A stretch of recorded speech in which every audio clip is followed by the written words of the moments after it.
হে happy new year everyone. 1 জানুয়ারি সকাল সকাল ইচ্ছা ছিল মন্দিরে গিয়ে পুজো দেবো, তো সাকসেসফুলি সেটা করতে পেরেছি।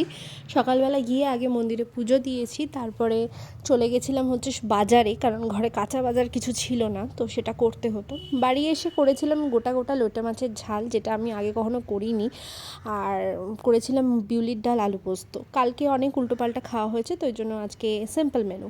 আর আজকে যেটা মেন আমার কাজ, সেটা হচ্ছে আজকে আমাদের final stage rehearsal Dumdum Rabindra ভবনে। তো প্রথমে হলে চলে এসেছি, আর হলে স্টেজ দেখে তো আমাদের সবারই মাথা খারাপ হয়ে গেছে। বিশাল স্টেজ, বিশাল হল।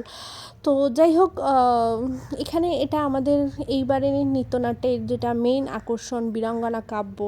তো সেটার একটা ছোটো ছোটো ক্লিপ তোমাদের সাথে শেয়ার করছি জাস্ট। আর এই রিহার্সাল করতে করতে খিদে পেয়ে গেছিলো, তো আমরা গ্রিন রুমে চলে গেছিলাম সবাই একটু টিফিন করতে। তো সেটা করে এসে আবার চলে এসেছি। আর এটা হচ্ছে আমাদের ছায়ানটের ছোটো ছোটো সদস্যরা, খুদে সদস্যরা। আর আজকে অনেকটা টাইম লেগে গেছিলো রিহার্সালে, কেননা লাইট সাউন্ড সব কিছুই চেক করা হচ্ছিলো এবং বারবার রিটেক নেওয়া হচ্ছিলো, পজিশন চেক করা হচ্ছিলো। এসব করতে করতে অনেকটাই লেট হয়ে গেছিলো, 9টা সাড়ে 9টা বেজে গেছে। তো যাই হোক, বাড়ি ফিরে এসে প্রচণ্ড টায়ার্ড, শরীরটা ভালো ছিল না। তো অর্ঘ এই হট চকলেটটা একটু বানিয়ে দিয়েছিল, তো সেটাই খেলাম আর কি। আর বেশ ভালো লাগছিলো এটা খেতে ওই সময়।